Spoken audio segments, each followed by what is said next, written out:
Welcome back, everyone, to another episode of the Richie Hicks Jr. Sports Podcast. I am your host, Richie, today, and we are going to be discussing the enduring legacy of NFL legend turned civil rights activist, crossover Hollywood star, the late Jim Brown.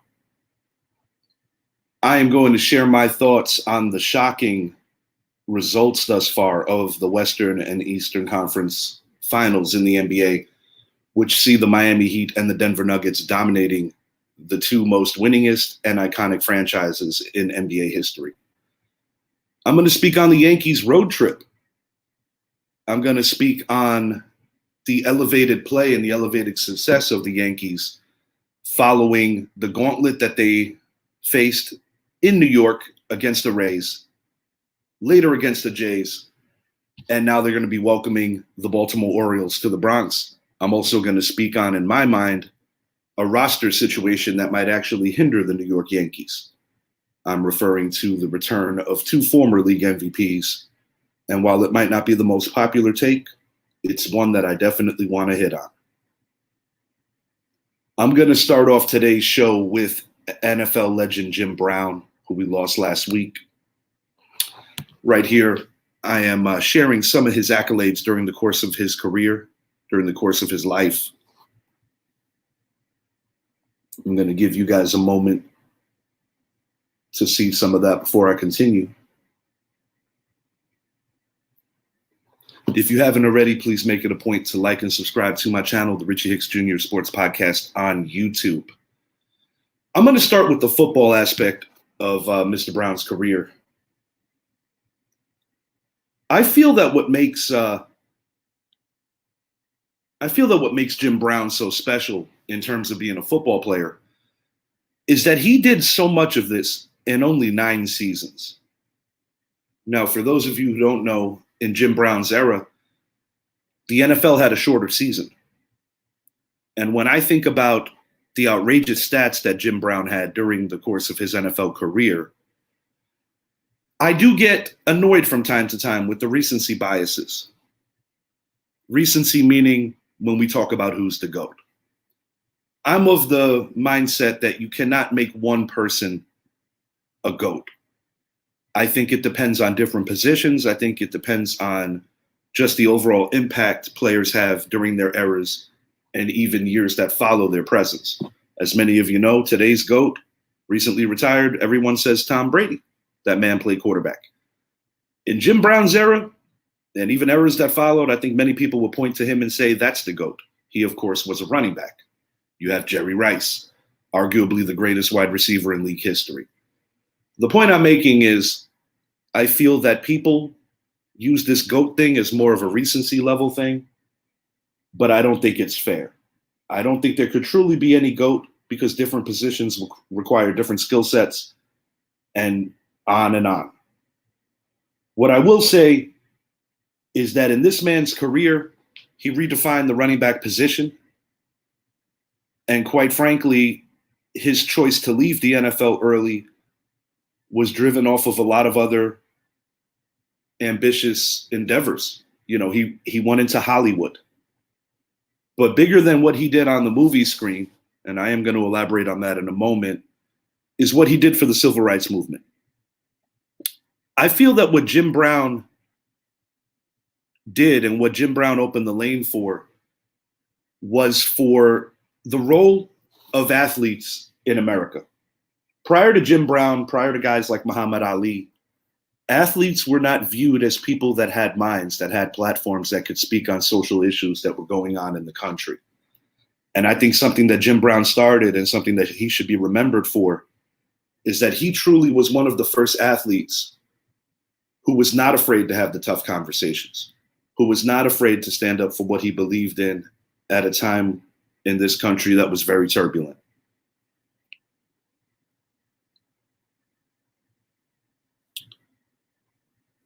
A movie back in 2020, which I think gets overlooked because of the pandemic, was One Night in Miami, which depicted the characters of Jim Brown, as well as Muhammad Ali, Sam Cooke, and Malcolm X. This was loosely based on a true story where all of the icons essentially met at the conclusion of Muhammad Ali's victory over Sonny Liston, one of the most iconic moments in boxing history. And I really think it presented a true temperature and a true understanding of things that were going on in the country during those times.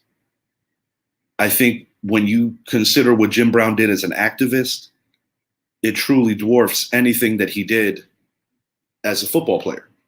And that's saying something, because he truly was probably or potentially the greatest running back in NFL history. You have a couple other names that deserve to be within his breath. I would say people like Emmitt Smith, people like Barry Sanders, people like Walter Payton. But if anyone's going to argue with me about Jim Brown's greatness and possibly being the GOAT of all running backs, I certainly wouldn't feel comfortable arguing with them. This here was a game changer. And this really is what I want to speak on, that changed the role of athletes. The Cleveland Summit, you're talking some big names here. Kareem Abdul-Jabbar, most recently the NBA scoring leader prior to LeBron James. Bill Russell, the greatest winner in NFL history, and Carl Stokes, among others. This was 1967. And the purpose of this was to rally around Muhammad Ali's cause for civil rights in the United States. This essentially changed every aspect of the way that athletes moved with their platforms and the way athletes were viewed in this country. So when you think about just the entire history of even my lifetime or prior to me being here, this is huge. This is truly huge. I also want to make a mention of this. Jim Brown, to many, was the first black action star, and he opened the door for many black actors who followed. He was also a pro player when it came to the negotiation table and what NFL stars should ask from their employers, as well as other crossover sports, because he had a big interest in all of it. I think the best way to define Jim Brown as a man, a complicated individual. We are all flawed. I'm just going to say that. As people, we are all flawed. But I do believe that his contributions, whether it be in Hollywood opening the lane for black actors to take a bigger role on the screen, whether it be his tireless work to make sure that people of color were given the same rights in this country, and whether it be the way that he saw a great sport as a means to an end, where I don't think if you asked him right now what he would want to be remembered for, he would just say, I was a great football player. There was so much more depth to this individual. And he's someone who deserves to be remembered for his societal contributions. My condolences to Mr. Brown's family. We're going to move this along to discussing the NBA Western and Eastern Conference Finals. I got to say, man, the NBA and mainstream sports media has really done a great job of somehow avoiding the reality of how dominant the Denver Nuggets and the Miami Heat have been over the Los Angeles Lakers and Boston Celtics, respectively. I feel that when you think about a leaked script, which has been proven more than likely was not real, it still would, I say, for some NBA fans, it would be concerning. For others, it would be amusing. The script basically showed that the Los Angeles Lakers and the Boston Celtics were supposed to meet in the NBA Finals. And anybody who follows the NBA and knows the iconic history of those two organizations knows that from a business standpoint and from a rating standpoint, that would probably be the NBA Finals that most casuals would want, assuming that you're not a fan of either franchise. But when you think about Denver, who was overlooked all year, having the best record in the league, when you consider that Nikola Jokic fell second to Joel Embiid of Philadelphia for league MVP, some would question that it could potentially be East Coast bias that led to that award not being Jokic's. There's a lot of variables. But I think one thing that most fans would agree on is that at this juncture of the playoffs at this juncture of the NBA season, many might question that they might have got the MVP award wrong, considering how small Embiid came up towards the latter part of that Boston series. Not to mention throwing his players under the bus, which I alluded to on a previous show. Moving it over to the East, for instance, Eric Spoelstra proving that he doesn't need a super team to succeed. I do think that during the 4 years that LeBron was a member of the Miami Heat, where they won 2 NBA Finals in 4 attempts, I think that it may have been severely overlooked of how great of a coach Spoelstra was. Even with the pandemic season, 2020, no fans, going to the finals, coming up short against the Lakers. Once again, I think that Spoelstra may have been overlooked. But when you consider what he has done with this team, with 7 undrafted players and a lot of guys who probably would not be cracking rosters or maybe getting the minutes that they get on more superstar-driven teams, you just can't say enough about the job that he has done. And when you think about 1-2s in the NBA, a lot of people would talk about Jason Tatum and company. A lot of people would even talk about Julius Randle and Jalen Brunson in New York. I don't think too many people prior to these playoffs were really digging in deep and looking at the combo in Miami of Bam Adebayo and Jimmy Butler. These are guys that are going to be together for a while. These are guys that are both young in the grand scheme of things that are going to be doing this.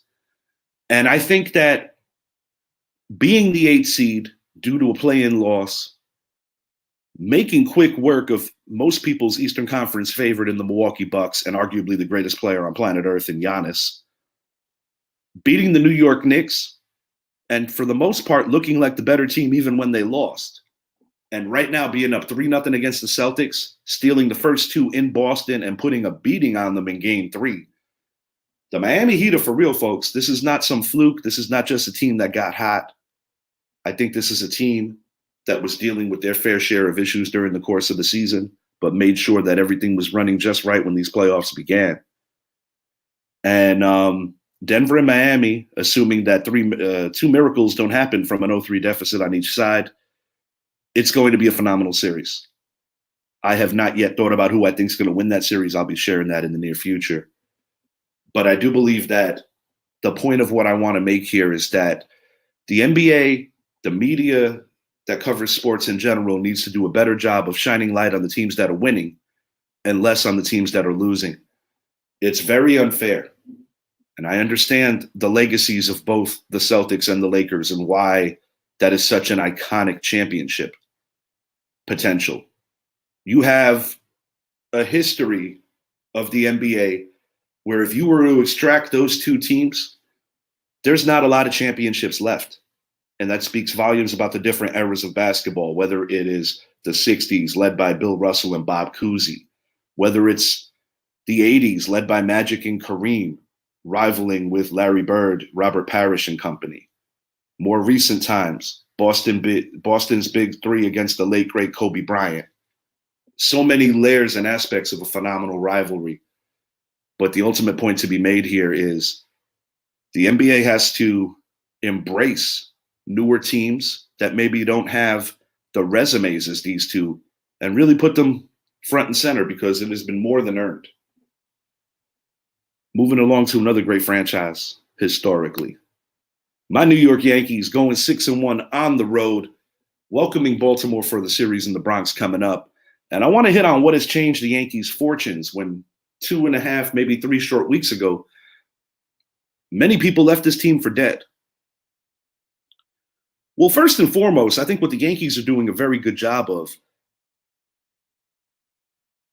is just putting speed into their lineup and making it work. I think most Yankee fans would agree that in years past, this was a team that was too reliant on the long ball. Right now, you have table setters, guys like Harrison Bader, who's been nothing short of electric since returning. You have a rookie in Anthony Volpe, who, as the year progresses, I think has an opportunity to win that award, along with George Jung from the Texas Rangers. My point to be made here is that Table setters are something that the Yankees have not had. They've had a naked outfield. They've had guys with limited skill sets over the course of the last few years. And it has proven time and time again why they were not able to jump the Astros when it mattered most. And why at times their offense would just go very dry and just off. Yankees recently got rid of a troubled player in Aaron Hicks. When I mean troubled, just a guy who has lost his way and was a malcontent in the locker room. They brought back Greg Allen, who played a short sample size in 2021, and he makes an immediate impact, stealing 2 bases back-to-back, also hitting a triple. And this is a guy who has been struggling since leaving the Yankees. These are the kind of players that the Yankees need. The Yankees need a happy medium of being able to beat you with the long ball and grind out at bats while all in the while doing their thing on the base pads. I think Major League Baseball has made it easier to steal bases now with the bigger bases. Obviously, the pitch clock does have an effect on pitchers' abilities to hold runners. But I do want to also speak on something that could potentially hinder the Yankees. In the next few weeks, you're going to have the returns of 2 former league MVPs in Josh Donaldson as well as Giancarlo Stanton. And I tend to believe that when you have a guy like LeMahieu, who is the ultimate utility man, you could put him at third, first, or second. You have a guy like Gleyber Torres, who is starting to form a nice rapport with the rookie Anthony Volpe at second. Volpe is playing short. It's a nice little combo. Anthony Rizzo at first, having a career year. In terms of Donaldson, I think that he would be best suited to be a player that comes in for defensive purposes later in the games, because he is the best third baseman on the team, and the occasional start. But I don't believe that it's a wise idea to extract Gleyber Torres or DJ LeMahieu out of the lineup unless if there is a true struggle or a real injury. As far as Stanton goes, this is a player who the Yankees signed after an MVP campaign in 2017 with the then Florida Marlins, who are now Miami Marlins. This is a player who has historic exit velocity on home runs. This is a player who has always been very streaky. But this is also a player, as I alluded to, he's often injured, and a guy who no longer can play the field at a high level. He has often said that he wants to play the field to feel that he is more involved in the game, and he thinks it helps his offense. But the reality is, if the New York Yankees put him in the field, they are taking a step back. I think Giancarlo Stanton needs to embrace the role of being a DH. And yes, he will see the field occasionally, although I don't agree with it. But my point is this.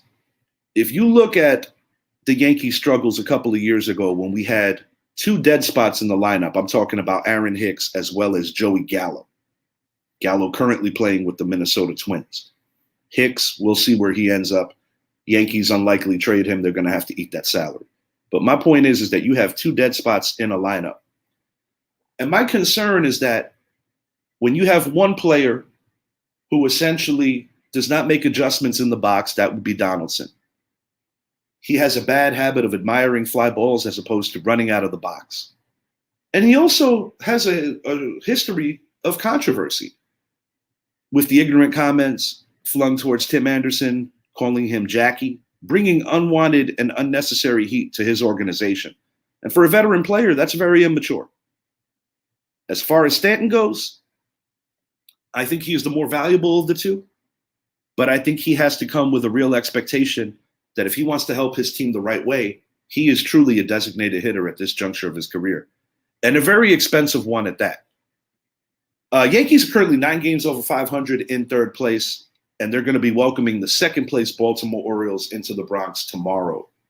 That is going to be a hell of a series, and the Yankees are climbing. My co-host, Mr. Mike Zappi, made a great point to me on the phone yesterday, explaining that after its first place Tampa's 13-0 start, they are 21-14, which is still impressive, 7 games over 500. But the gap is starting to close a little bit. And Zappi and I both agree that the injuries that the Yankees experienced during the beginning of their season is starting to bite Tampa now. It is a long season. All these teams right now are approaching or barely over the 50-game mark, which is a third of the season. New York Yankees got back Luis Severino, who was on a pitch count yesterday in Cincinnati. His presence is much needed. And it appears that Carlos Rodon, if things continue to trend in the right direction, should be back with the team just before the All-Star break.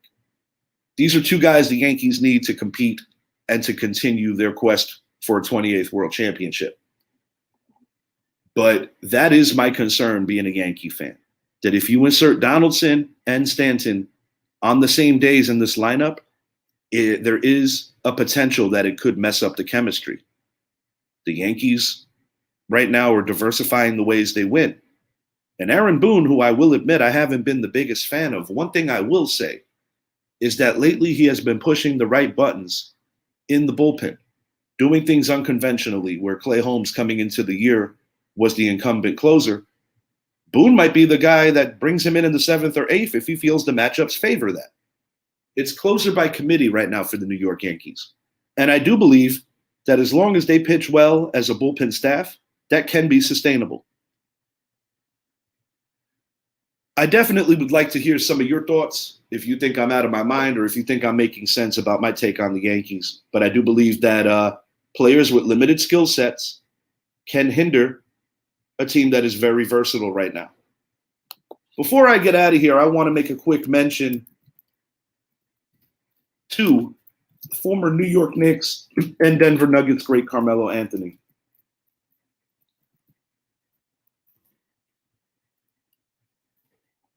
Melo had a great career, guys. I do believe that to a level, when you consider the draft class that he came out with, which was including other superstars like Dwayne Wade and LeBron James, he doesn't have the accolades in terms of championship hardware. Obviously, Wade and LeBron played on better teams, and for a decent chunk of their careers played together.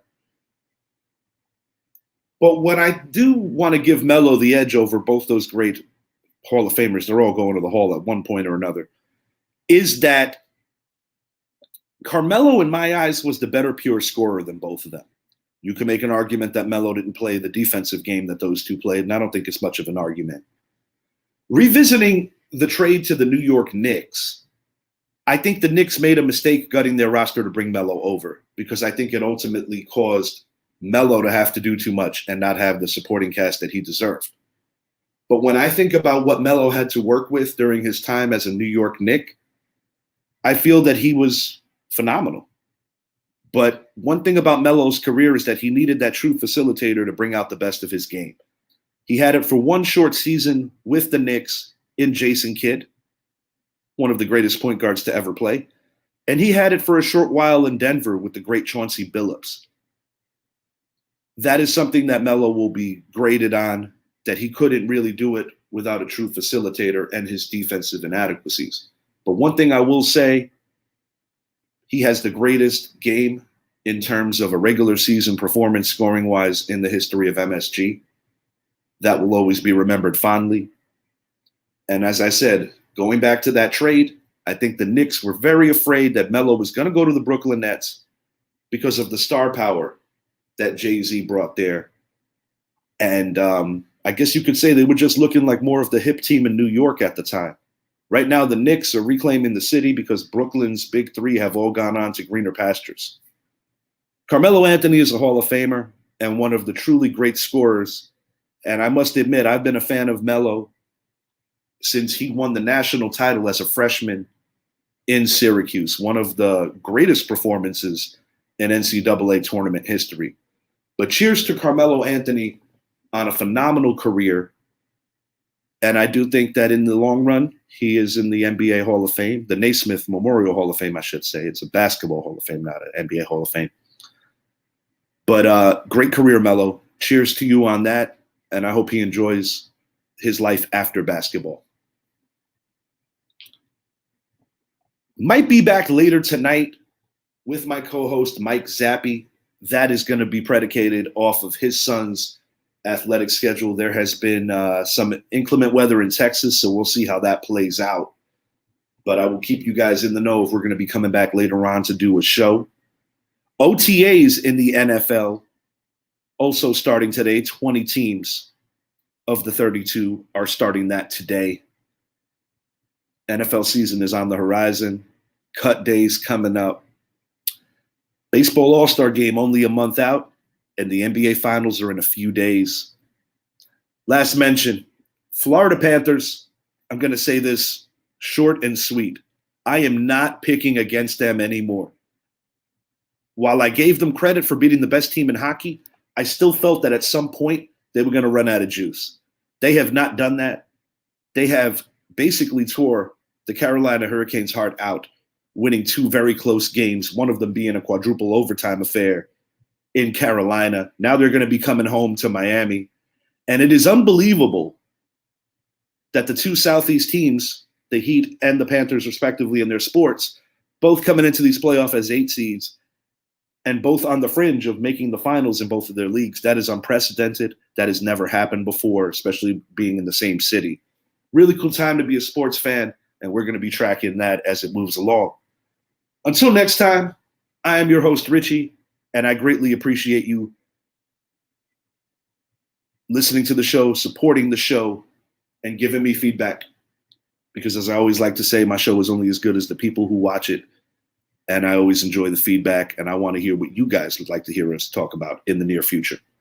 Until next time, I am Richie, and I wish you guys a great Monday and an even better week. I'm out.